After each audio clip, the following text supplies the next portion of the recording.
नमस्कार. मी दंतचिकित्सक डॉक्टर सुदर्शन गोरे. नगर dental society आयोजित आरोग्यविषयक चर्चासत्र या दुसऱ्या भागामध्ये मी आपले सर्वांचे स्वागत करतो. आपण या कोरोना लॉकडाऊन कालावधीमध्ये आपण आपल्या घरातच असल्यामुळे आपल्या जीवनशैलीत अनेक बदल झालेले या ठिकाणी दिसतात.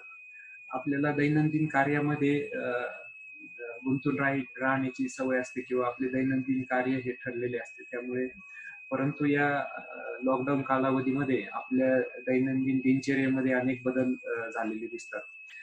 एकंदरीतच आपल्या शरीराला शारीरिक शारीरिक कष्ट करण्याची किंवा परिश्रम करण्याची सवय झालेली असते. परंतु लॉकडाऊन कालामध्ये ही सवय काहीशी कमी झालेली दिसते किंवा बंद झालेली दिसते. अशा या लॉकडाऊन कालावधीमध्ये एकंदरीतच आपले शारीरिक आणि मानसिक आरोग्य सुदृढ राहणे महत्वाचे ठरते. अनेकदा असं लक्षात आलंय की या कालावधीमध्ये शारीरिक आणि मानसिक आरोग्याला धोका निर्माण झालेला आपल्याला दिसतो. खरं तर या लॉकडाऊन कालावधीचा आपण सर्वांनी सकारात्मक पद्धतीने वापर करून आपल्या जीवनशैलीत अधिक सुधार करून चांगल्या पद्धतीने या लॉकडाऊन कालावधीचा वापर करून घेतला पाहिजे असं मला वाटतं. आपले शारीरिक आणि मानसिक आरोग्य सुदृढ राखण्यासाठी आज आपण या विषयावर चर्चा करणार आहोत. आपले शारीरिक आणि मानसिक आरोग्य आपल्या शारीरिक हालचालींनी किंवा व्यायामाने योगासने असतील, प्राणायाम असतील या गोष्टींचा वापर करून आपण दैनंदिन आपले कार्य कसे चालू ठेवू शकतो याबद्दल आपण मार्गदर्शन आज पाहणार आहोत. या विषयासाठी आपलं मार्गदर्शन करण्यासाठी आपल्या बरोबर आहेत व्यायाम तज्ञ डॉक्टर अमोल खांदवे. अमोल खांदवे सर हे एक्सरसाइज क्लिनिक असेल किंवा पेन क्लिनिक असेल या क्लिनिकच्या माध्यमातून अहमदनगरमध्ये मागील 8 ते 10 वर्षापासून शारीरिक हालचाल, योगासने, इतर शारीरिक व्यायाम या संदर्भात मार्गदर्शन करत आलेले आहेत. त्याच प्रकारे स्पॉन्डिलायसिस सारखे आजार असतील, स्पाइन इंजुरी असेल, पोश्चर मॅनेजमेंट असेल, करेक्शनल पोझिशनिंग असेल किंवा लिगामेंट इंजुरी असतील, आर्थरायटिस सारख्या असाध्य आजारावर उपचार करण्याचा देखील त्यांचा आपल्या उपचारातून प्रयत्न असतो.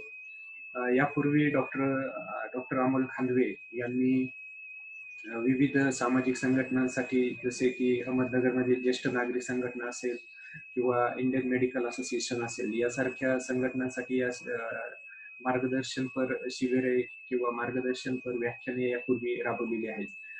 मी आपल्या सर्वांतर्फे डॉक्टर अमोल खांदवे सरांचे या ठिकाणी स्वागत करतो. नमस्कार सर. नमस्कार डॉक्टर गोरे सर. तुम्ही मला माझ्या आवडत्या विषयाबद्दल व्याख्यान देण्यासाठी बोलवलं त्याबद्दल मीच तुमचा खरं म्हटलं तर आभारी आहे. आपण आज फक्त आपण सर्वच जण एका खूप वेगळ्या काळातून जातो. म्हणजे लॉकअप मध्ये असणारे बाहेर आहेत आज आणि जे बाहेर होते ते आपण सगळे लॉकडाऊन आहोत.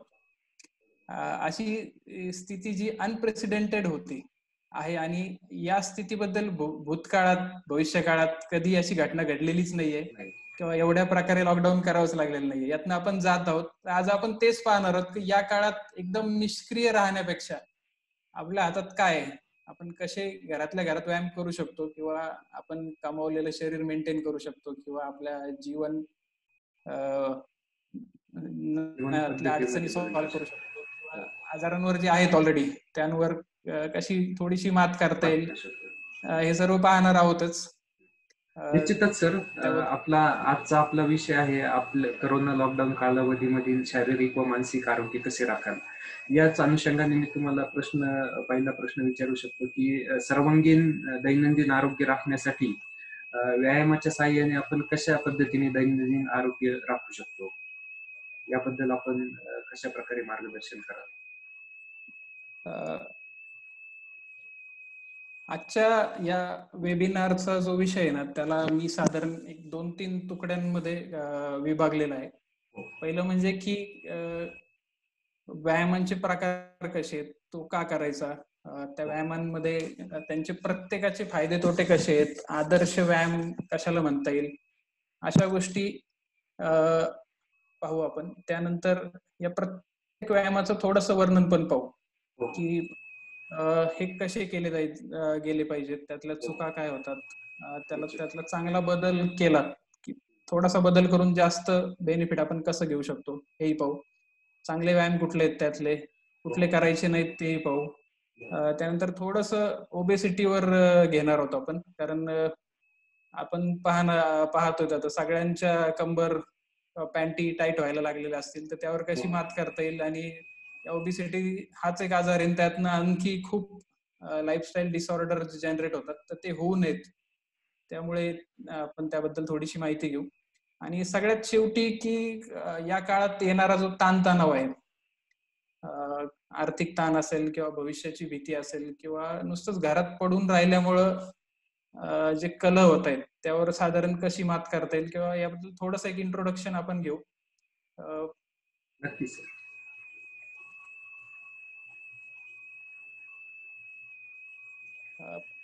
ही जी स्लाइड आहे ना, ही मी मुद्दाम याच्यासाठी घेतली की आपल्याकडे व्यायाम म्हणजे फक्त शारीरिक व्यायाम किंवा हेल्थ म्हणजे फक्त शारीरिक हेल्थ असा एक गैरसमज आहे. तर WHO ने पण जी हेल्थची डेफिनेशन केलेली आहे त्यामध्ये असं दिलंय की health is a physical, spiritual and psychological wellbeing. Wellbeing हा शब्द आपल्याला समजतो परंतु तो उमजत नाही. त्यामुळे मला या डेफिनेशन पेक्षा जी आवडते ना ती व्याख्या ही आहे की प्रसन्न आत्मेंद्रिय मन हा स्वस्थ इत्याभिधीयते. म्हणजे की आत्मा, मन आणि शरीर यांच्या ठिकाणी एकाच वेळीस जर प्रसन्नता असेल तर ते निरोगी शरीराचं किंवा निरोगी मनाचं किंवा आरोग्याचं लक्षण आहे. प्रसन्नता हा शब्दच सर दाखवतो की त्याचा अर्थ काय. म्हणजे ती हेल्थ तुम्हाला सांगावं लागत नाही, ते समोरच्यांना जाणवते की ही व्यक्ती हेल्दी आहे. मग त्यामध्ये 3 भाग येतात की आपलं शरीर आपण कसं नीट ठेवू शकतो किंवा अजून चांगलं करू शकतो. दुसरा भाग येतो की आपलं मन आपण कसं पाहावं त्याकडे आणि ते चांगलं होईल असं याच्यासाठी काय करता येईल. आपल्याकडे एक म्हण आहे बरं का की स्वभाव बदलतच नाही किंवा मी असाच आहे वगैरे. या म्हणींनी आपल्याला एक जाणीव करून दिलेली आहे की मन बदलत नाही, परंतु त्याची जर आपण स्पेसिफिक ट्रेनिंग केली, काही ध्यान केले किंवा काही छोट्याशा फिलॉसॉफिकल ट्रिक्स आहेत किंवा अशा गोष्टी जर केल्या ना तर आपलं मन सुद्धा खूप चांगल्या पद्धतीने आपण बदलू शकतो. आणि जेव्हा ते बदलतं त्यावेळेस आपल्या सोबतच आपलं पूर्ण कुटुंब आणि आपल्या आजूबाजूच्या सगळ्या व्यक्ती आपल्याला आनंदात दिसायला लागतात आणि त्या आपल्याकडून आनंदी व्हायला लागतात. म्हणजे जो एक को एक्झिस्टन्स, हॅपीली को एक्झिस्टन्स कडे आपण जायला लागतो. फक्त शारीरिक आरोग्याकडे पाहायचं नसतं. ही जी इमेज आहे की बॉडी, माइंड आणि स्पिरिट हे फ्युज्ड आहेत टुगेदर आणि त्या दृष्टीनं त्याकडे पाहिलं गेलं पाहिजे. म्हणजे अजून काही सर्वांगीण केसेस आरोग्य राखण्यासाठी बॉडी, स्पिरिट आणि माइंड या तिन्ही गोष्टीचा एकत्र मिलाप झाला पाहिजे असं. हो हो हो. नाहीतर तुम्ही खूप व्यायाम करून आलायत, म्हणजे बाहेर कोरोनाच्या आधीचा विचार करू आपण, खूप व्यायाम करून आलात म्हणजे पळून आलायत, चालून आलायत आणि घरी आल्यानंतर जर तुम्हाला तुमचा राग आवरत नसेल किंवा तुमच्या रागातनं तुम्हाला घरी आल्यानंतर दरवाजाही उघडूशी वाटत नसेल, याचा अर्थ की इकडची बाजू चुकतीये. मग त्या क्षणी तुम्ही व्यायाम केल्यानंतर जे शरीरात एक खूप छान केमिकल्स जे जनरेट होतात, तर त्या क्षणी तो बहर ओसरतो आणि एका क्षणात ते जे छान पण आलेलं असतं व्यायामानंतर ते निघून जातो. तो ताण उलट आजारांकडे घेऊन जातो. म्हणजे व्यायाम करूनही फायदा होत नाही असं जे दिसतं की व्यायाम करतायत मात्र तरीही बाकीचे हृदयरोगासारखे किंवा बाकीचे असंख्य व्याधी आहेत जे स्ट्रेसशी रिलेटेड आहेत ते असे होत आहेत.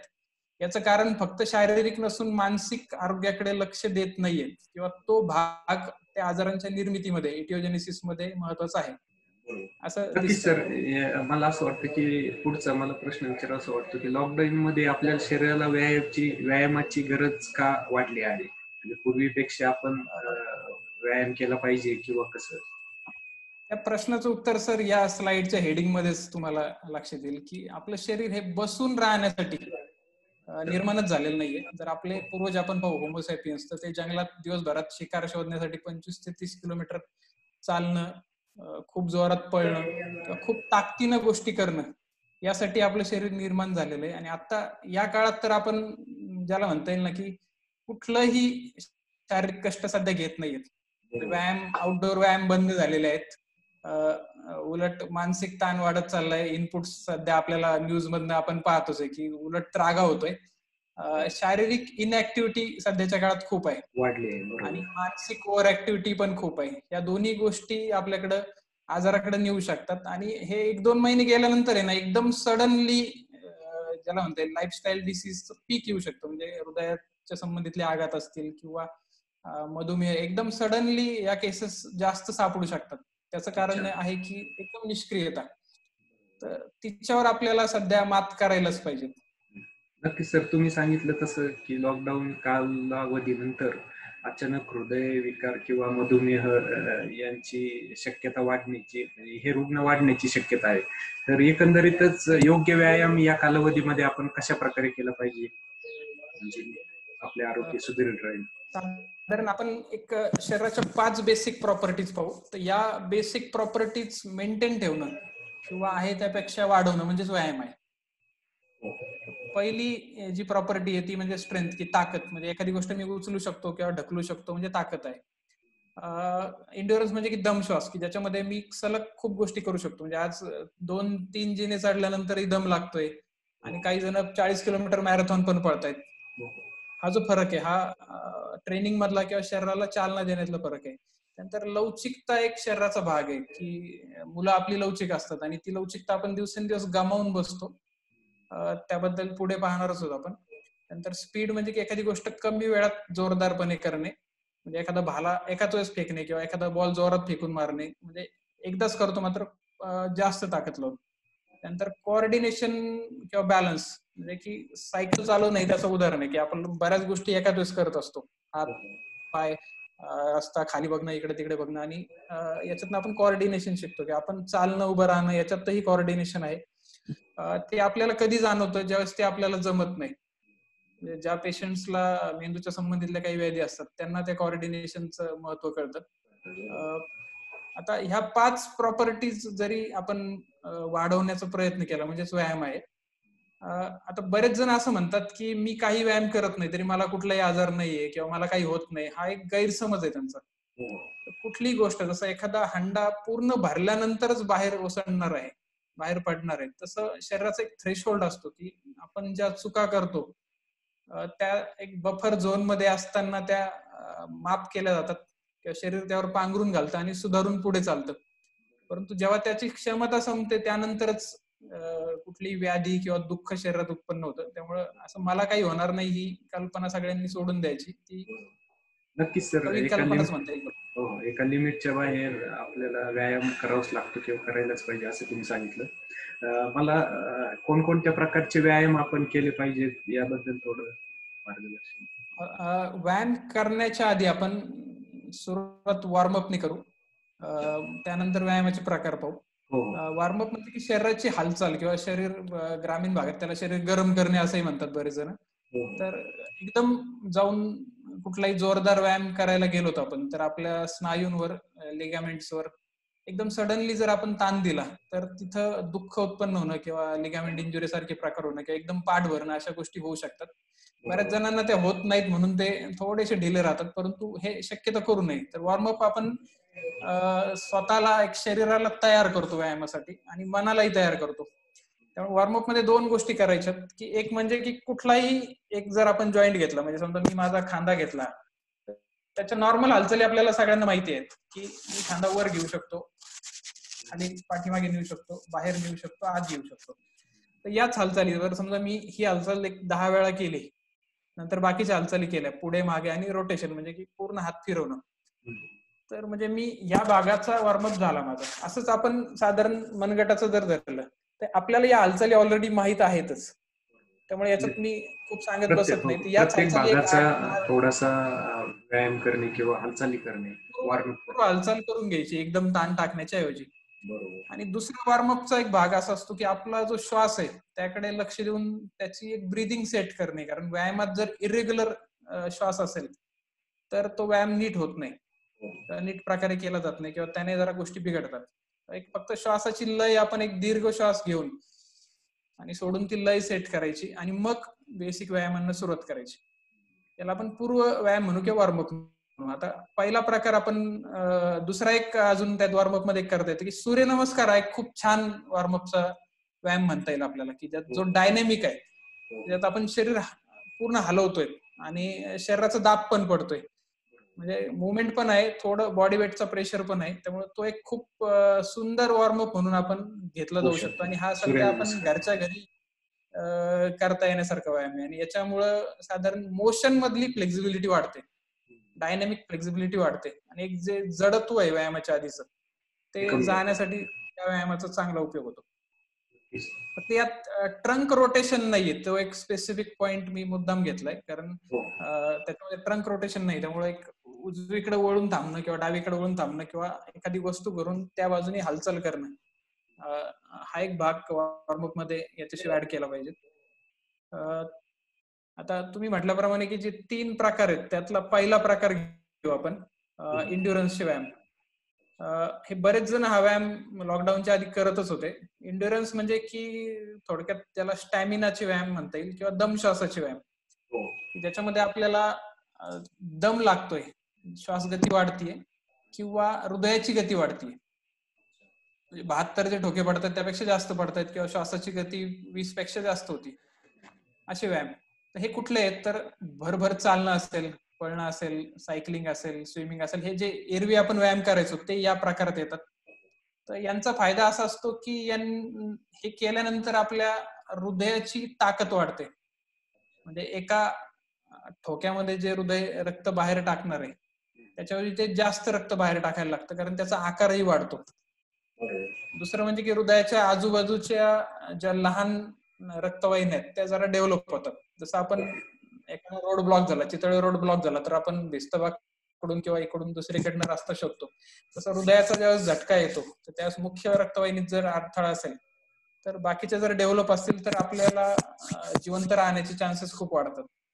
या व्यायामानंतर त्या साईडच्या वेसल्स तयार होतात.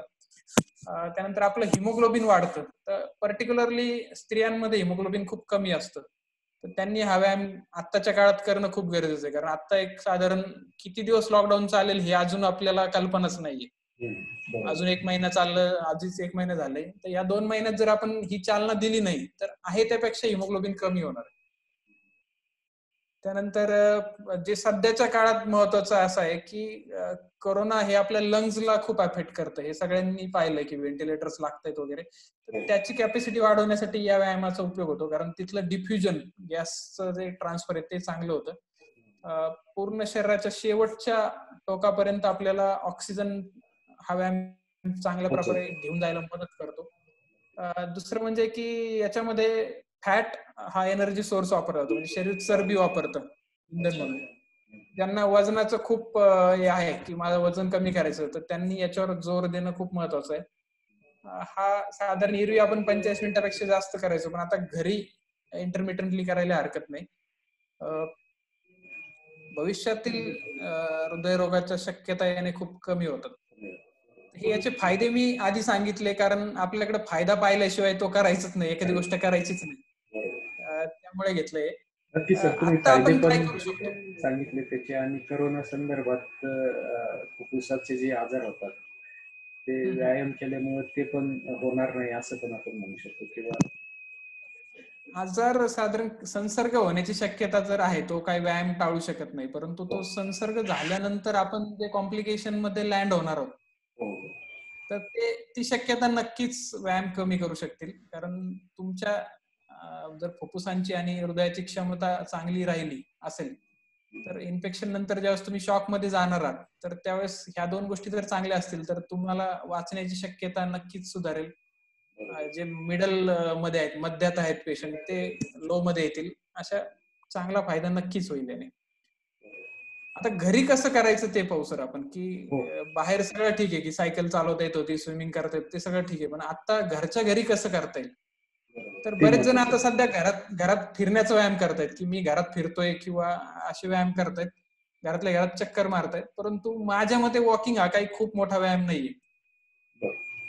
त्याच्याऐवजी थोडं स्मार्ट वर्क जर आपण केलं, की कसं करायचं ते, की हृदयाला वारंवार चालना मिळाली पाहिजे. म्हणजे 1 मिनिट एकदम फास्ट चालायचं, ते घरात असेल किंवा साईडला आपल्या आवार असेल तिथं चालू शकतो, की तो 1 मिनिट असं चालायचं की तो झाला झाल्यानंतर एक सुसह्य दम लागला पाहिजे, की खूपही नाही आणि काही लागलं नाही असं नाही, साधारण सहन होईल असा दम लागला, बरोबर चाललंय. 1 मिनिट त्यानंतर एक पुढचे 5 ते 10 मिनिट खूप स्लो चालायचे, म्हणजे तो दम आपण जिरवतोय. परंतु ज्या क्षणी आपला श्वास परत नॉर्मलला आला, की परत 1 मिनिट फास्ट चालायचंय, परत पुढचे 10 मिनिट किंवा 5 मिनिट स्लो चालायचंय. असं इंटरमिटंटली वारंवार जर आपण केलं तर आपण त्या हृदयाला परत, ज्याला म्हणता येईल की बसवतायत उठवतायत असं जे करतोय, तर ही चालना त्याला चांगलं होण्यासाठी जास्त उपयोगी पडते आणि जी सध्या आपण वापरू शकतो. बरोबर, म्हणजे फक्त त्याच्यातच आपण चालून बाकी उपयोग नाही तर फास्ट चालून मग काही वेळ तुम्ही स्लो चालू शकता. म्हणजे याला इंटरव्हल ट्रेनिंग म्हणतो, याचा सध्या जास्त उपयोग होईल. हो बरोबर. याच्यामध्ये आपण अजून काय करू शकतो, की त्याच तीव्रतेला राहायचं नाही, म्हणजे एकाच मिनिटाला राहायचं नाही. शरीर जर तीच चालना तशीच ठेवली तर त्याला सराव होतो आणि मग अजून चांगलं होत नाही. त्यामुळे मग तो 1 मिनिट जो फास्ट वाढवू चालू, शकता तुम्ही, टायमिंग वाढू शकता त्यामध्ये. 1.5 मिनिट करू शकतो आणि हो, रेस्टचा हो. पिरियड, जे 10 मिनिट म्हणलंय मी, तो रेस्टचा पिरियड कमी करणं आणि हो. हा इकडचा पिरियड वाढवणं, याद्वारे ते- आपण तीव्रता वाढवू शकतो. वेळ आणि डिस्टन्स पण वाढवून तीव्रता वाढवता येईल. नक्कीच. हा एरोबिक्स किंवा इंड्युरन्स व्यायामाचा प्रकार आहे. याच्यात अजून एक छान व्हेरिएशन आहे बरं का, की जे आपल्याकडे करताना सापडलं जात नाही. आता हे जे गृहस्थ करतायत ना, हे 3 प्रकारचे व्यायाम करतायत. पहिलं म्हणजे ते की बैठका मारतायत. साधारण तुम्हाला जेवढ्या जमतील, म्हणजे एक 10 ते 15 बैठका धरू आपण. खूप नाही, खूप मारल्या तर काय होतं साधारण आपल्याला कल्पना आहे, बसताच येत नाही. एक 10 बैठका मारल्यानंतर एक 30 सेकंद जर ब्रेक घेतला आपण आणि नंतर त्या जम्प्स करतायत तसं केलं, परत 30 सेकंद ब्रेक घेऊन जागच्या जागेवर जॉगिंग केली, हो. तर याची इंटेन्सिटी खूप तीव्र असते. त्यामुळं बरोबर. हे केल्यानंतर खूप दम लागतो, म्हणजे तुमच्या लक्षात येईल की सहजपणाने हा व्यायाम होत नाही, याच्यात खूप दम लागते. त्यामुळे ही जी चालना आहे ही थोडीशी ऍडव्हान्स दिलेली आहे आपण, पण याने खूप चांगला फायदा होतो. म्हणजे हार्डली आपण असं एक 3 मिनिट जरी केलं ना, तरी आपल्याला जवळपास 15 ते 20 मिनिटं व्यायाम केला एवढा फायदा होऊ शकतो. नक्कीच सर, त्यांना मला वेळ असं वाटतं नाही. की समजा तरुण वर्गामध्ये किंवा मध्यम वर्गामध्ये हा व्यायाम करून ज्यादा फायदा होऊ शकतो. हो हो. आणि दुसरं एक मला सांगायचं आहे की हे जे गृहस्थ आहेत ना, यांचं नाव मायकल मोझली आहे. तर तुम्ही युट्यूबवर trust me I am a doctor अशी जर सिरीज सर्च केली ना, तर अॅनाटॉमी बद्दल किंवा व्यायामाबद्दल, डाएट बद्दल, एकंदरीत शरीराबद्दल एकदम ऑथेंटिक विश्वासार्ह माहिती जर कोणाला हवी असेल, तर trust me I am a doctor हे चॅनल तुम्ही नक्की पहा.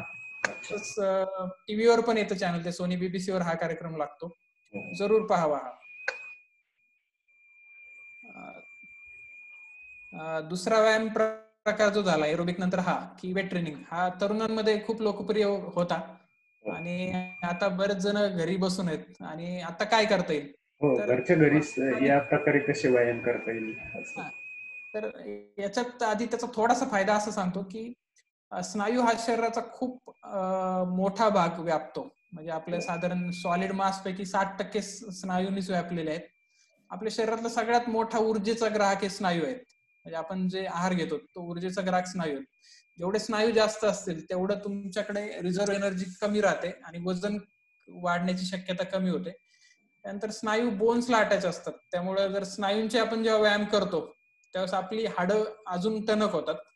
त्यामुळे ऑस्टिओपोरोसिस, जे हाडांचा ठिसूळपणा सापडतं, बोन डेन्सिटी कमी होते, त्यामध्ये हे व्यायाम खूप उपयोगी पडतात.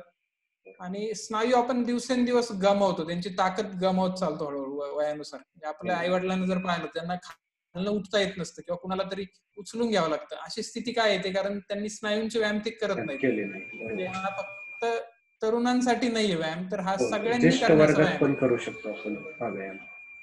फक्त हा थोडासा ज्याला म्हणता येईल ना, की टेक्निकल ऍस्पेक्ट किंवा कसं उभं राहायचं, पोश्चर कसं ठेवायचं, वजन कसं वाढवायचं, याला थोडस ज्ञान आवश्यक मार्गदर्शन आहे. लागण्याची गरज आहे.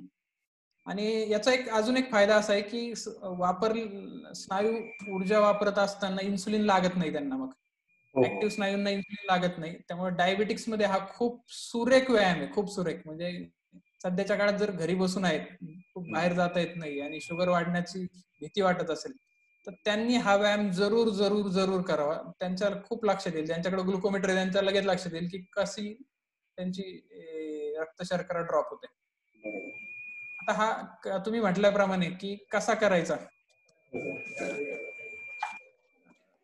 घरी करण्यासाठी आपण 2-3 गोष्टी वापरू शकतो. एक तर म्हणजे की स्वतःच्या शरीराचं वजन वापरून करण्याचे व्यायाम, म्हणजे सूर्यनमस्कार हा स्वतःच्या शरीराचा व्यायाम झाला. त्यानंतर जोर मारणं, बैठका मारणं हाही स्वतःच्या शरीराचे व्यायाम आहेत. त्यानंतर एका पायाने अर्ध्या बैठका मारणं, याच्यामध्ये जास्त दाब पडणार आहे. असे थोडेसे व्हेरिएशन अजून भरपूर आहेत त्याच्यात. परंतु एक सोपं व्हेरिएशन जे वयस्कर लोकांना करता येईल ते म्हणजे की एक असे थेराबँड म्हणतात त्याला, किंवा इलास्टिक एक्सरसाइज बँड म्हणतात. हे सर्जिकलच्या शॉपमध्ये मिळतात. आता सध्याही सर्जिकल शॉप सुरू आहेत किंवा स्पोर्ट्सचे दुकान मिळतात, जनरल दुकान. हा आपण जेव्हा घेऊन येतो ना यायचा, आणि स्नायूचे व्यायाम करता येतील. आता तुम्ही जर त्या व्हिडिओत पाहिलं ना तर तुम्हाला दिसेल की त्याने त्याच्या पायाखाली तो बँड ठेवलाय आणि मग तो दोन्ही बाजूंनी त्याचा हा स्नायू वापरतो, बायसेप. तुम्ही जर युट्यूबवर पाहिलं ना तर याचे खूप व्हेरिएशन वापरतात. म्हणजे की मागे जर मी तो बँड लटकवला असा खिडकीला, तर मी असं पुढे वापरून छातीचा स्नायू वापरू शकतो, किंवा जर पुढे खिडकीला मी बांधतोय आणि स्वतःकडे ओढतोय तर मी पाठीमागचा जो मोठा स्नायू आहे तो वापरू शकतो. अप्पर बॉडीचे सगळे स्नायू आपण त्यामध्ये सगळे करता येतात. लोअर बॉडीचे पण करता येतात. लोअर बॉडीचे थोडंसं अवघड जातं, पण हा व्यायाम जरूर करावा लोअर बॉडीचा, कारण आपण मांडीचा मागचा स्नायू जो आहे हॅमस्ट्रिंग हा वापरत नाही.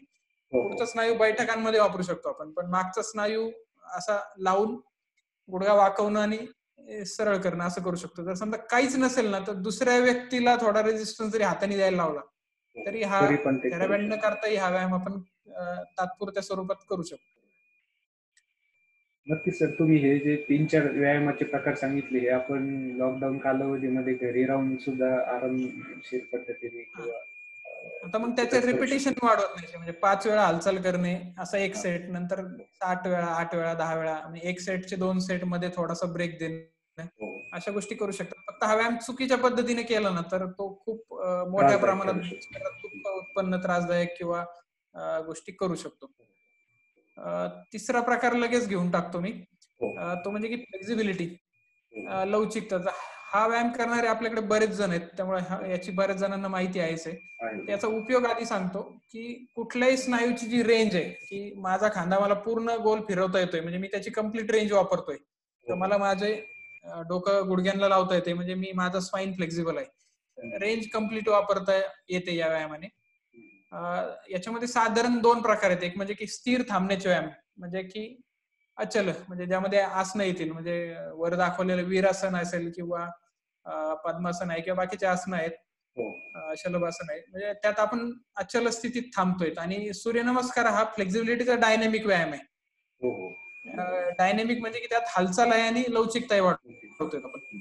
तर याच्यामुळं जे कुठलीही जर 2 हाडं जर आपण घेतली ना, म्हणजे समजा गुडघा आहे, याच्यामध्ये जर लवचिकता असेल, लिगामेंट्स मध्ये लवचिकता असेल किंवा स्नायू लवचिक असेल, तर ही जी 2 एंड्स आहेत ती एकमेकांपासून दूर राहतात.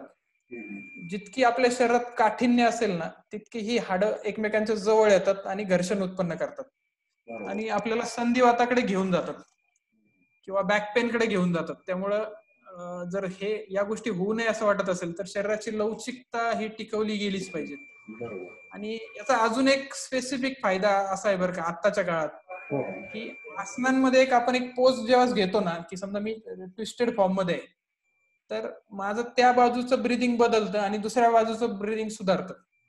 म्हणजे आपल्या फुफ्फुसाचे जे 3 लोब्स आहेत, वरचा, मधला आणि खालचा, यांचं एरिएशन म्हणजे त्यातलं हवाचं चलनवलन थोडं वेगळ्या पद्धतीने होतं. एरवी आपण खालचा लोअर लोब किंवा वरच्या लोबचा वरचा भाग हा खूप कमी वापरतो, परंतु योगासनांमध्ये ते लोब पण त्यातली हवा चलनवलन चांगलं राहतं आणि तिथलं जरा एक ज्याला म्हणता येईल आपण की तिथली गॅसेस एक्सचेंज असेल किंवा तिथले जे अल्व्हिओल आहेत तर त्यांचं फंक्शन चांगलं टिकून राहतं. तर या गोष्टीचा आत्ताच्या काळात आपल्याला नक्की उपयोग होऊ शकेल. अजून एक फायदा असा आहे की योगासनाचा तुम्ही फायदा होईल असं सांगितलं. दुसरा पुढचा प्रश्न माझा असा होता की तुम्ही सूर्यनमस्कारचं पण सांगितलं, तर अनेक जण घरी बसल्या सूर्यनमस्कार करत असतील, पण किती सूर्यनमस्कार दररोज आयडियली केले पाहिजेत किंवा करायला पाहिजे? हा ज्याचा त्याचा खूप ज्याला म्हणता येईल कॉन्ट्रोवर्शियल विषय असतो बरं का, की बरेच जण 111 करतात आणि ते खूप सांगत असतात सगळ्यांना की 111च बरोबर आहे. काही जण 21 करतात, काही जण 11 करतात. परंतु याच्यामधलं तथ्य असं आहे की एक साधारण 10 ते 11 खूप आहेत, 21ही खूप आहेत. 11 सूर्यनमस्कार तुम्ही केलात ना की त्याच्यानंतर करतात ना तुम्ही, तर तो लवचिकता वाढवत नाही तो व्यायाम. अच्छा. म्हणजे की या सगळ्या पोजेस मध्ये नंतर लवचिकता वाढत नाही. नंतर लवचिकता तुम्हाला वाढत फक्त नाही. दम लागायला लागतो आणि ते रिपिटेशन जो होतो, जसं जोर मारताना रिपिटेशन करून करून करून करून दम लागायला लागतो, हो. तसं तो एक दम श्वासाचा व्यायाम होतो. म्हणजे लवचिकता वाढवण्यासाठी 20-21 सूर्यनमस्कार सफिशियंट ठरतात. आणि अजून एक बदल करू शकतो, जर आपण त्याला लवचिकता वाढवण्यासाठीच वापरतोय ना, तर आता या पोजेस मध्ये एकदम एक पोज घेऊन दुसऱ्या पोज मध्ये जाण्यापेक्षा आपण ती पोज, प्रत्येक पोज जर एक 5-5 सेकंद धरून ठेवली, हो. की मी हात जे वर्क करताना दुसरी पोज आहे ती 5 सेकंद धरून ठेवली, किंवा कंबर उचलण्याची पोज धरून ठेवली, तर तसं केल्यानंतर माझी थोडी स्टॅटिक ताकद पण वाढणार आहे स्नायूंची, आणि त्याच्यात लवचिकता जास्त वाढेल. बरोबर. एक व्हेरिएशन आपण करू शकतो. आता पुढचं एक योगासनांच्या बाबतीत एक महत्वाची गोष्ट मला इथं नमूद करायची आहे, ती म्हणजे की पतंजलींनी सांगून ठेवलं की स्थिरम सुखम आसनम, म्हणजे स्थिर स्थिती आहे हे सगळ्यांना माहिती आहे, परंतु सुखमकडे कुणी लक्षच देत नाही.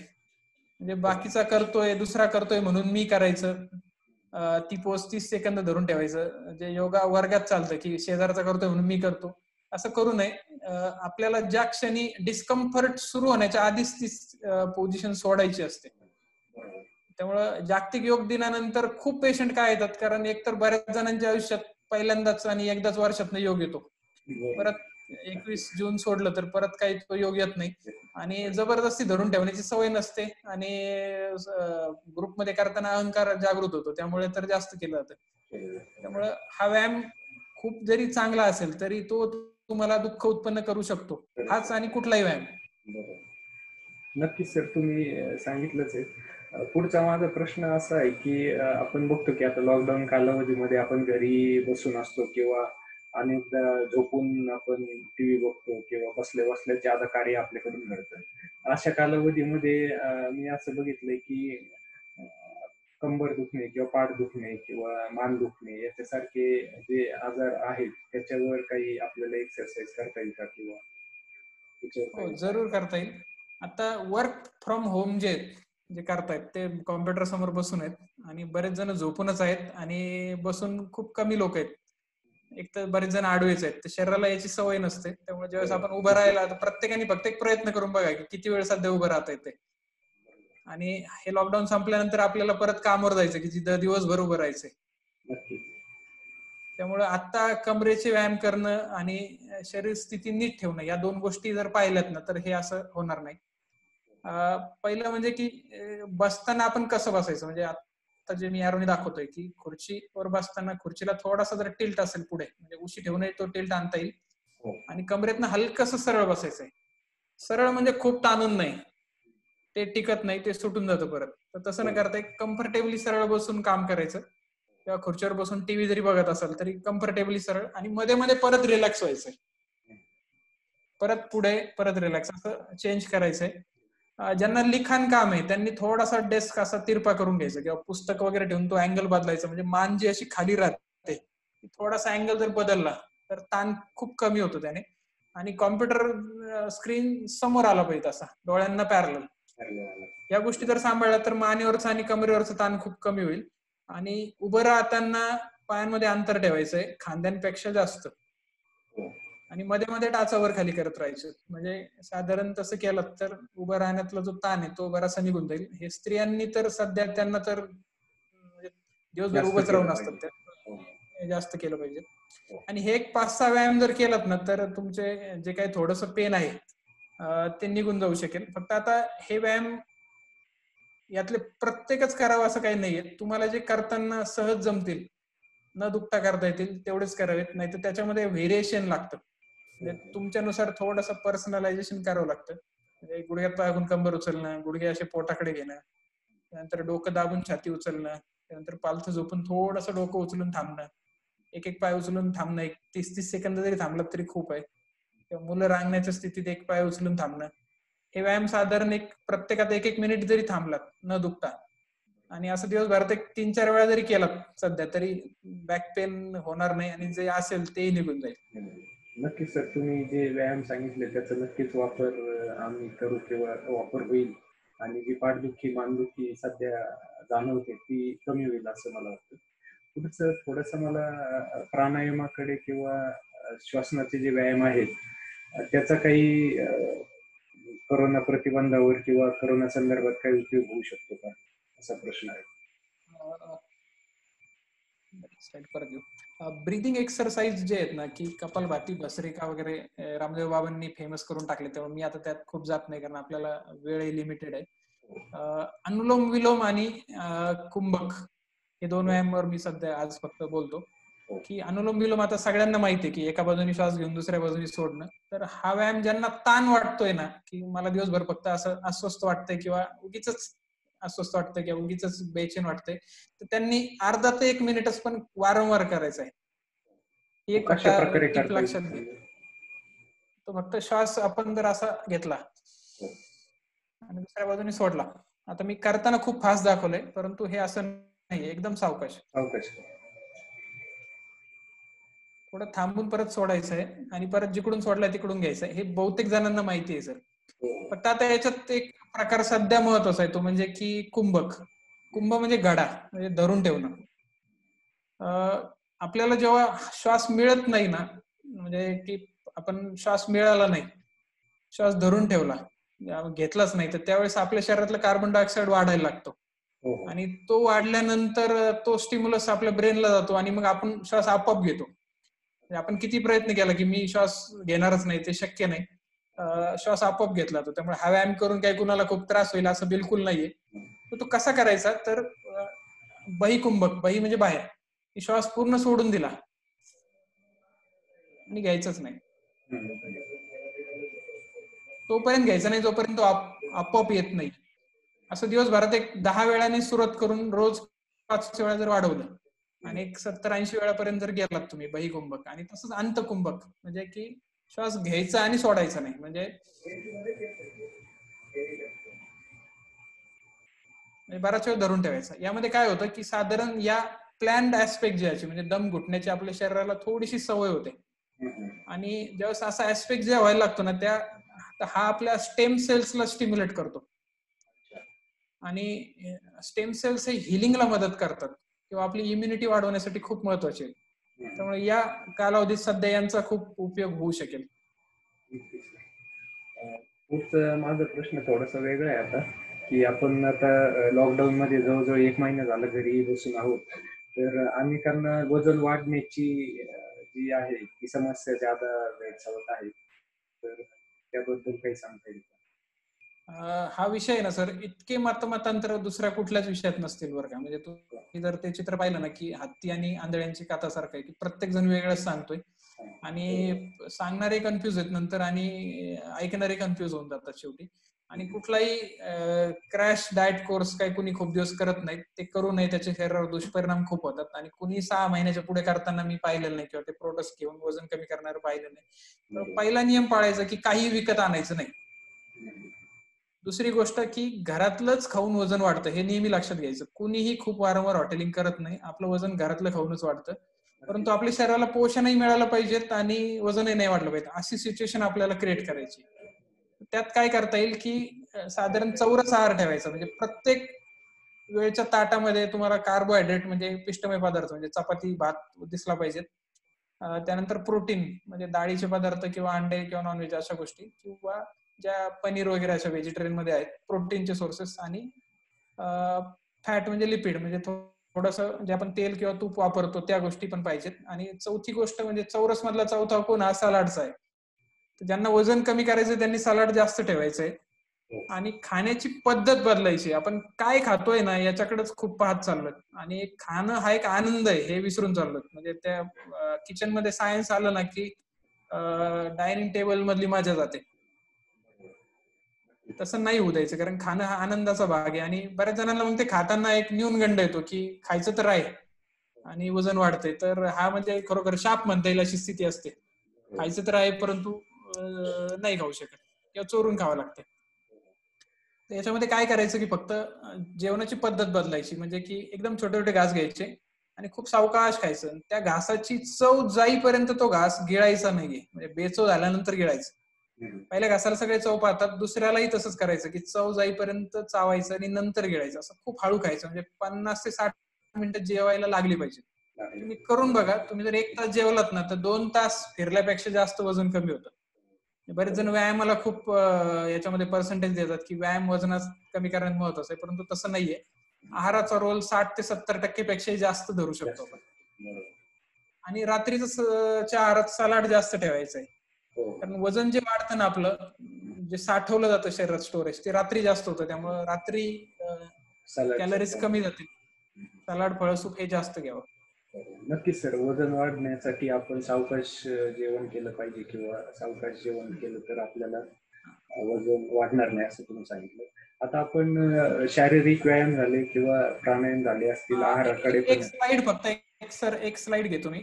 मगाशी जे व्यायामांचे नियम होते ना, आपण व्यायाम सांगितले, परंतु त्याचे एक 2-3 नियम फक्त एक अर्ध्या मिनिटात घेऊ. की आपले व्यायाम ही फक्त चालना आहे. ती जर खूप जास्त दिली ना तरी शरीर बिघडतं, कमी दिली तर अपेक्षित परिणाम होत नाही.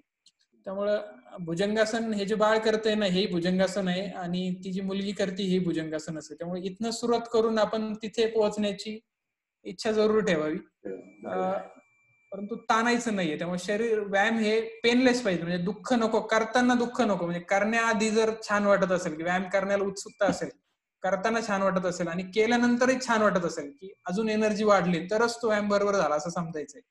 एका वाक्यातच मला वाटतं व्यायामाचे सगळे नियम कव्हर होतात. मग हे तीनही व्यायाम आपल्याला डिवाइड करून करायचे, म्हणजे की कोणताच एक व्यायाम आदर्श नाहीये. तुम्ही फक्त योगासनं करतायत तो आदर्श नाहीये, फक्त जिम करताय तो आदर्श नाही, किंवा फक्त पळायला जाताय तो आदर्श नाहीये. या तिघांचं एक आदर्श कॉम्बिनेशन करायचं. म्हणजे दिवसाआड जरी केलेत तरी चालेल. फ्लेक्झिबिलिटीचे रोजही करू शकतो आपण.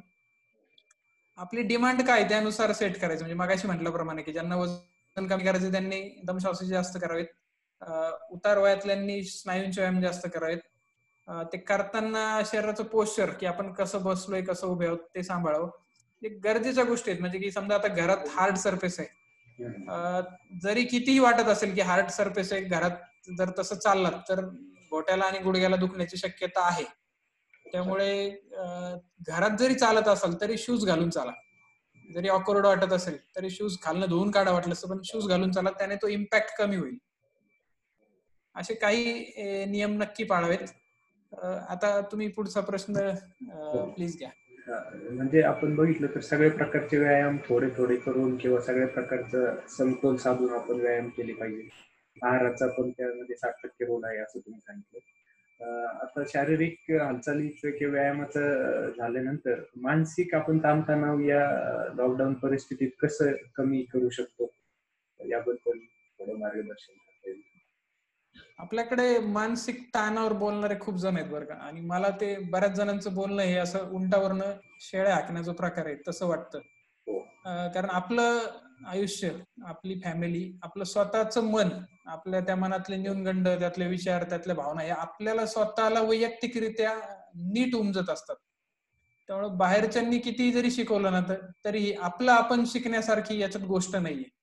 आणि यावर जर आपण लक्ष दिलं ना, की मनाकडे जर आपलं लक्ष दिलं, तर हा आत्ताच्या काळातला आलेला ताण सहज जाईल आणि हा काळही निघून जाईल, आणि या गोष्टी आपल्याला भविष्यातही खूप उपयोगी पडतील. तर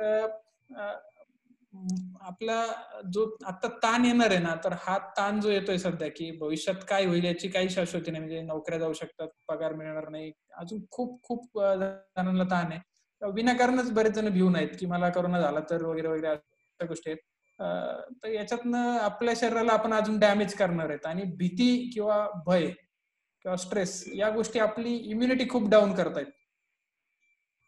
इम्युनिटी या काळात खूप डाऊन होईल. जर भीती असेल किंवा स्ट्रेस असेल तर खूप शरीरावर परिणाम होतो. म्हणजे केसांपासून तर बोटाच्या नखापर्यंत सगळ्या गोष्टी अफेक्ट होतात. त्यामुळे जरी कोरोनाचं इन्फेक्शन झालं तरी, आणि असं आधीच जर स्ट्रेसफुल मध्ये असाल आपण, तर आपले कॉम्प्लिकेशन वाढण्याची नक्कीच शक्यता आहे. तर आपण कसं करायचं ते पाहू. आता हे फक्त एक बिगिनिंग असं म्हणू शकेल मी. बिगिनिंग म्हणजे यात खूप सांगण्यासारखं आहे. फक्त एक आपण बेसिक पाहू की आपलं मन म्हणजे काय, हे याकडे आपण फक्त लक्ष द्यायचं, की मन म्हणजे काय. तर मन म्हणजे काय ओळखण्यासाठी फक्त एक कागद आणि पेन घ्यायचा, आणि त्या क्षणाला जो मनात विचार येईल, म्हणजे आता माझं बोलणं ऐकतानाही काही जो विचार असेल तो विचार लिहायचा, की तो लिहून झाल्यानंतर दुसरा विचार येईल, तो लिहायचा. असं करत करत तुमच्या लक्षात येईल की पुढच्या अर्धा ते 1 मिनिटात ते पान भरलेलं असेल, आणि मग ते परत वाचा. तर तुमच्या लक्षात येईल की बहुतेक गोष्टी या निरर्थक असतात, म्हणजे त्याला मी कचरा म्हणतो, की निरर्थक असतात आणि ते उगीच असे ढग आल्यासारखे येऊन जातात फक्त. तर हे विचार आहेत, ज्याला थॉट्स म्हणता येईल. कधी कधी भावना असतात, की वाईट वाटणं, एखादं कोणी बोलल्यानंतर वाईट वाटलं, किंवा राग आलाय, किंवा उगीच भीती वाटते, किंवा अजून लोभ वाटतोय, मत्सर वाटतोय, अशा या भावना आहेत. या 2 गोष्टी आपल्या मन जनरेट करतं. म्हणजे हे जनरेट कोण करतंय, तर ते मन आहे, असं उलट पाहावं लागतं. या गोष्टी कोण जनरेट करतंय, कोण निर्माण करतंय, तर ते मन आहे. असं आपलं मन कसं काम करतं याकडे फक्त लक्ष द्यायचं. म्हणजे त्याने आपलं स्वतःला कळेल की आपलं काम कसं करतंय, मग त्याची कार्यप्रणाली कशी आहे, आणि मग त्याच्यातले जे स्मॉल फॅसेट्स आहेत, म्हणजे जे छोटे छोटे कोण आहेत, ते आपल्याला जाणवायला लागतील. याचा दुसरा एक असं करता येतं, की जसं लिखाण म्हटलं मी, की लिहून काढणं, तसं आपलं श्वासाकडे लक्ष देणं. म्हणजे श्वास हा शरीर आणि मनातला ब्रिज आहे, म्हणजे पूल आहे. म्हणजे शरीराला जर छान वाटलं, म्हणजे व्यायाम केल्यानंतर मनाला छान वाटतं, तसंच मनाला जर छान वाटलं तर शरीरावर चांगले परिणाम होतात. ऑब्झर्व फक्त ब्रिदिंग करायचं आपलं, की आपला श्वास कसा येतो. बुद्धांनी सांगितलं की आनापानसती योग, की फक्त आपला श्वास ऑब्झर्व करणे. आणि जे मगाशी म्हटलं की अनुलोम विलोम सारखे एकदम सायलेंटली व्यायाम करायचे. जेव्हा तुम्ही हे बघायला लागाल ना मनाकडे, तेव्हाच तुमच्या लक्षात येईल की तुम्ही आणि मन ह्या 2 वेगळ्या गोष्टी आहेत, म्हणजे हे एक नाहीयेत. आपलं शरीर म्हणजे मी नाहीये, माझं मन म्हणजे मी नाहीये. मग मी आहे कोण, हा प्रश्न स्वतःला जर विचारला, तर तो त्याच्या पलीकडे आहे, तो म्हणजे आपला आत्मा आहे. तर आत्म्याच्या बाबतीत निगेटिव्हली खूप बोललं जातं, परंतु तो शब्द तो अर्थ सांगत नसतो. आत्मा हा शब्द तो अर्थ सांगत नाही. आपल्यातली फक्त लिव्हिंग फोर्स म्हणजे आत्मा आहे. जेव्हा माइंड स्टॉप होतं, आपल्याला एखादं एकदम शांत वाटतं, की कुठलाही विचार नाही, भावना नाही, त्यावेळेस जी जाणीव असते ती शरीर आणि त्याच्या पलीकडे जे आहे ते आत्मा आहे.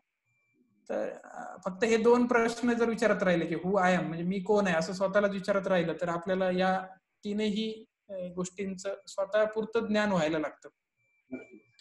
मला असं वाटतं आजचं एवढं खूप झालं, आणि फक्त ब्रिदिंगकडे लक्ष देणं, म्हणजे एक पोट फुगून करण्याचा, श्वास घेण्याचा एक व्यायाम आहे, की शांतपणे झोपायचं, बेंबीवर एखादी वस्तू ठेवायची, एखादी मोबाईल बिलकुल नको, उशी किंवा पुस्तक असं ठेवायचं, आणि शांतपणे पोट फुगून श्वास घ्यायचा. म्हणजे श्वास घेताना पोट बाहेर जाईल आणि शांतपणे आत घेणं.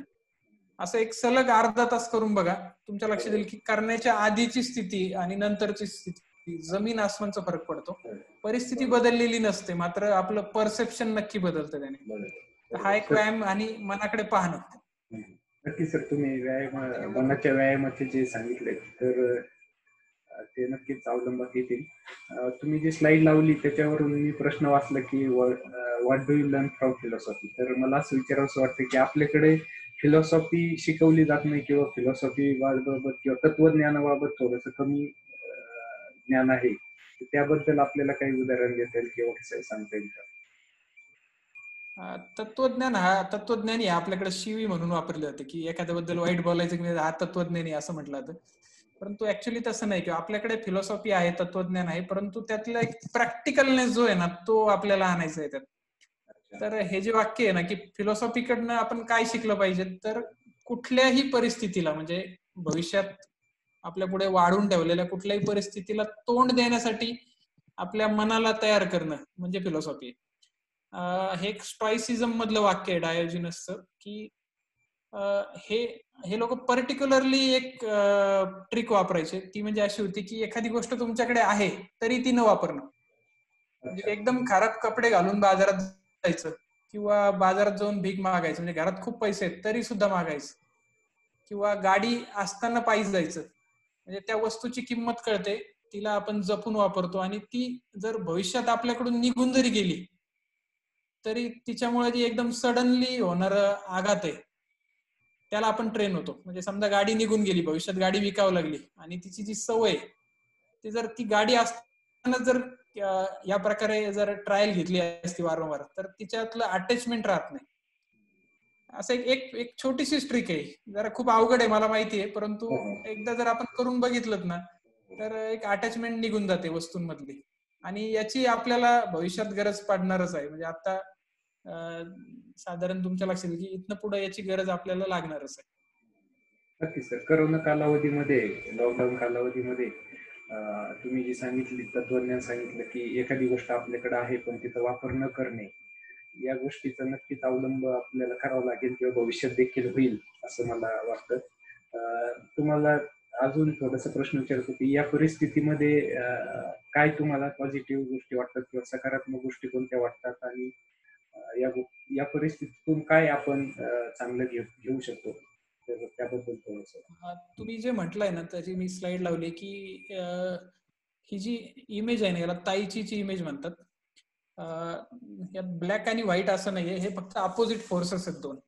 म्हणजे थोडक्यात उदाहरण द्यायचं तर चांगलं आणि वाईट. तर सध्या आपण चांगलं म्हणजे व्हाईट धरू आणि ब्लॅक म्हणजे की खराब धरू. तर सध्या जी स्थिती पाहिली आपण, जी स्थिती तिला आपण जर ब्लॅक म्हटलं, तर त्या ब्लॅक मध्ये पण एक डॉट आहे. त्या डॉटकडे जर आपलं सतत लक्ष असेल ना, तर आजूबाजूचा जो ब्लॅक आहे त्याच्या, म्हणजे व्हाईट जो डॉट आहे त्याच्यामुळे त्या ब्लॅकची इंटेन्सिटी कमी होते. तर आत्ताच्या स्थितीत आपण फक्त पॉझिटिव्हच जर पाहिलं, या स्थितीत काय पॉझिटिव्ह आहे, तर तुम्हाला जी निगेटिव्ह परिस्थिती चांगल्या प्रकारे हँडल होऊ शकते. काय पाहायचं तर स्त्रियांच्या बाबतीत मी आधी सांगतो की साधारण एक 5:30ला ज्यांची अपॉइंटमेंट असायची माझ्याकडे, त्या स्त्रिया काम संपून आलेल्या असायच्या आणि खूप थकलेल्या असायच्या. म्हणजे त्यांचा चेहरा, स्त्रियांचा चेहरा नेहमी तजेलदार असतो हार्मोनल इफेक्टमुळे. परंतु आता जे पाहायचं नाही ते एकदम दुर्मुखलेले असायचे, म्हणजे एनर्जी कमी झालेल्या. कारण त्या घरी काम करणं आणि प्लस ऑफिसमध्ये करणं असं करून म्हणजे खूप थकून जायच्या. म्हणजे पुरुषांमध्ये स्त्रियांच्या एक 25% पण एनर्जी नसते. एवढं आपण कधीच करू शकत नाही. परंतु त्या एकदम ज्या थकत होत्या ना, तर त्यांच्या स्वतःच्या लक्षात येईल की या काळात जी रेस्ट मिळाली आहे ना, तर हे त्यांचं आयुष्यमान मला असं वाटतं की 4-5 वर्षानंतर वर्षांनी वाढू शकणार. बरोबर. हा त्यांच्या बाबतीतला खूप सुंदर फायदा आहे. तसंच आपल्याला पण आहे. आपणही खूप पळापळ करून खूप गोष्टी केल्यात एवढे दिवस, आणि हा जो आराम मिळालाय ना, तर हा एक शरीराला मिळालेला एक पॉज आहे. या पॉज मधनं एक शरीर आपलं खूप ज्याला म्हणता येईल ना, की एक कात टाकल्यासारखी स्थिती निर्माण होऊ शकते. फक्त पूर्ण निष्क्रिय नको, व्यायाम तर करायचा आहे, परंतु या रेस्टचाही आपल्याला शरीरालाही उपयोग होतोय, मनालाही उपयोग होताना बरेच लोक दिसत आहेत की खूप जण चित्र काढतायत, वाचतायत. ज्या गोष्टी करायला आयुष्यात वेळ मिळाला नाही, ही सबब सांगितली जात होती, ती सबब गेल्यामुळे बरेच लोक खूप ऍक्टिव्हिटी करतायत, कुकिंग शिकतायत, मुलांना आपण वेळ देतोय. म्हणजे मला आता सध्या काळजी पडली की ज्यावेळेस मला रेग्युलरली क्लिनिकमध्ये खूप वेळ घालावा लागणार, क्लिनिक आजही सुरू आहे, मी क्लिनिक मधनच बोलतोय, परंतु ज्यावेळेस रेग्युलरली खूप वेळ द्यावा लागणार आहे, त्यावेळेस म्हणजे मुलं परत विचारतील की बाबा कुठे गेला. तर आज जो मी त्यांच्यासोबत वेळ घालतोय, हे माझ्या दृष्टीनं त्या काळातल्या गेलेल्या उत्पन्नापेक्षा किंवा त्या भीतीपेक्षा माझ्या दृष्टीनं ही खूप महत्वाची गोष्ट आहे की जी परत कदाचित येणार नाही. 10 वर्षानंतर आपणच या आठवणी सांगू की लॉकडाऊन मध्ये आम्ही असं असं केलं आणि खूप मजा आली. अशी स्थिती आपण निर्माण करायला हवी, असं वातावरण सध्या घरात निर्माण करायला हवं की ही एक सुखद आठवण राहावी. नक्कीच सर. तुम्ही सांगितलं तसं या लॉकडाऊन कालावधीचा आपण सकारात्मक पद्धतीने वापर केला पाहिजे. आपल्याला इथून मागे पण एवढी सुट्टी भेटली नाही, पुढे पण भेटेल किंवा नाही भेटेल. त्यामुळे या सकारात्मक स्थितीचा आपण वापर नक्कीच केला पाहिजे. त्याला जोडून एक आपल्याला फेसबुक कमेंटमध्ये एक प्रश्न आला होता सातपुते सरांचा. तर त्यांनी असं विचारलं की साधारणतः युवकांचे जे प्रश्न आहेत ते वाढीस लागलेत आणि व्यसनाधीनता यामधून अधिक वाढू शकते. तर त्याबद्दल थोडंसं काही सांगता येईल का आपल्याला? हाताला काम नसलं ना की मेंदूमध्ये दैत्य राज करतो किंवा अस्तित्वात येतो, अशी आपल्याकडे म्हणच आहे ती. सध्या हाताला काम नाहीये आणि मोबाईल हा हातात असल्यामुळे तर जे इनपुट्स येत आहेत त्यामुळे बरेच जण बिघडत चाललेत. परंतु मला असं वाटतं की आपण बाहेरच्यांना खूप सुधारू शकत नाहीत. सरांनी जरी विचारलं असेल ना, तरी मागाशी जे सांगितलं, तर त्यांना स्वतःला जोपर्यंत वाटत नाही ना की मला हे करायचं नाहीये, तोपर्यंत सुधारणं खूप अवघड आहे. म्हणजे व्यसनाकडे जरी जात असतील तरी त्यांना स्वतःला वाटल्याशिवाय बाहेरच्यांनी सांगितलेलं उपयोगी पडत नाही. व्यसनाच्या बाबतीत मी एक गोष्ट सांगू शकतो बरं का, की आपल्याकडं व्यसन प्रमाणात करण्याचं शिकवलं जात नाही.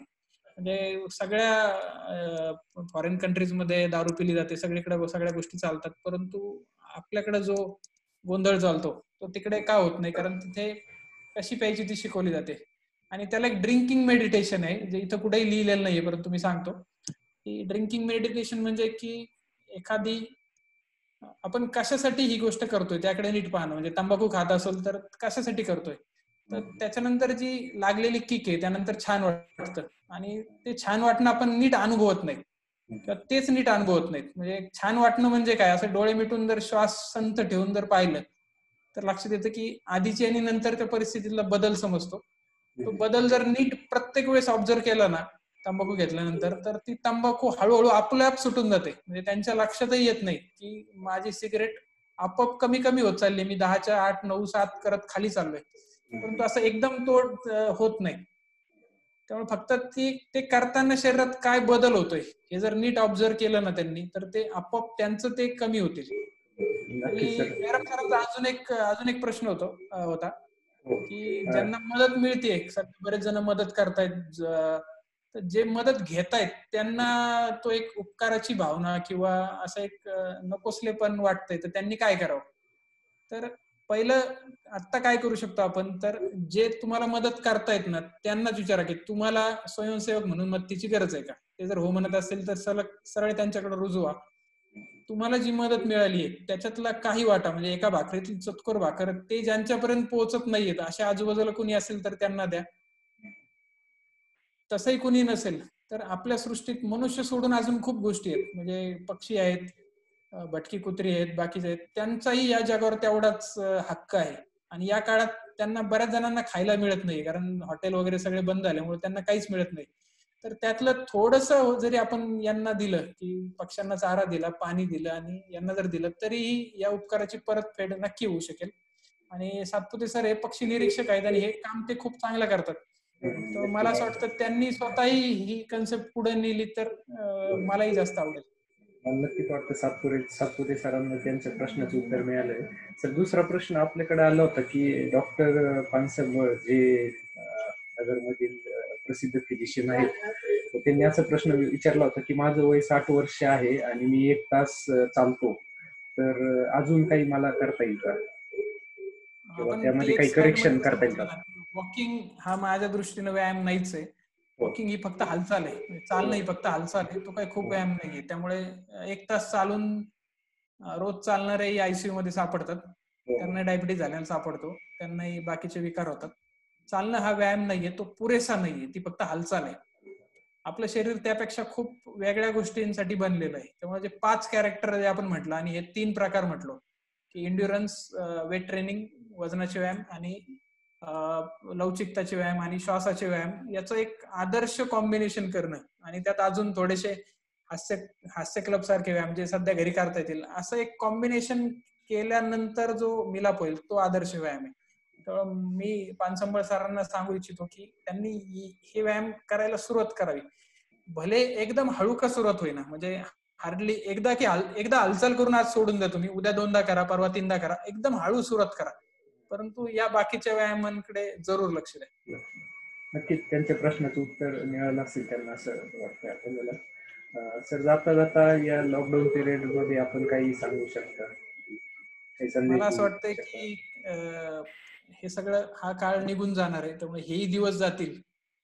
हे प्रत्येकाने वारंवार स्वतःला सांगत राहा की हेही दिवस जाणार आहेत, म्हणजे जरी दुःखाचे असतील तरी हेही निघून जातील. कारण असं एक म्हटलेलं आहे की गम ना रहा, सॉरी, खुशी ना रही तो गम की क्या औकात है. आनंदच जर टिकत नाहीये तर गम सुद्धा राहणार नाही. त्यामुळे हे दिवस जातील, तर हा काळ आपण एक काहीतरी छंद जोपासण्याचा, काहीतरी शिकण्याचा, एखादं नवीन स्किल डेव्हलप करण्याचा असा हा काळ आहे. कारण ढोर मेहनत करून जगात कुणी यशस्वी होत नाही, तर जे यशस्वी होतात ते स्मार्टली काम करतात. तर त्यामुळे प्रत्येकाने नुसतं बसून राहण्यापेक्षा मोबाईलवर जरी धुंडाळलात तरी खूप गोष्टी सापडतील आणि त्या शिकायची वेळ आलेली आहे. आणि ते शिकलात तरच आपण पुढे टिकणार आहोत. त्यामुळे हा काळ वाया घालवण्याचा बिलकुल नाहीये, पुढे काहीतरी शिकण्याचा आहे.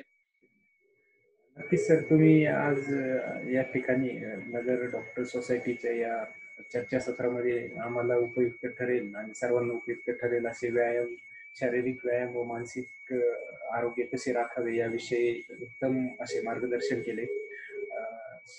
घरात राहून आपण कसे व्यायाम करू शकतो, त्यानंतर फिजिकल आपण एक्सरसाइज कशी करू शकतो, सूर्यनमस्कार, प्राणायाम यांचा या पद्धतींचा आपण कसा उपयोग करू शकतो, त्यानंतर मानसिक आरोग्य असेल, फिलॉसॉफीचं जे तुम्ही उदाहरण सांगितलं की कमीत कमी गरजांवर आपण कसं राहू शकतो, या सर्व मुद्द्यांचा निश्चितच सर्वांना या लॉकडाऊन कालावधीमध्ये, कोरोना लॉकडाऊन कालावधीमध्ये निश्चितच उपयोग होईल आणि या सर्व गोष्टी त्यांना फायदेशीर ठरतील.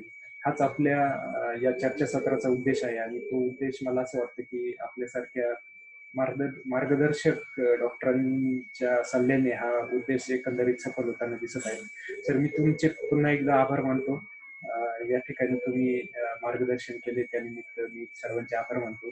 जाताना परत एकदा पुन्हा सर्वांना सांगू इच्छितो की कोरोना कालावधीमध्ये आपण वारंवार हात धुतले पाहिजेत, आपण घरीच राहिले पाहिजे, बाहेर गेलं तर मास्क वापरले पाहिजे.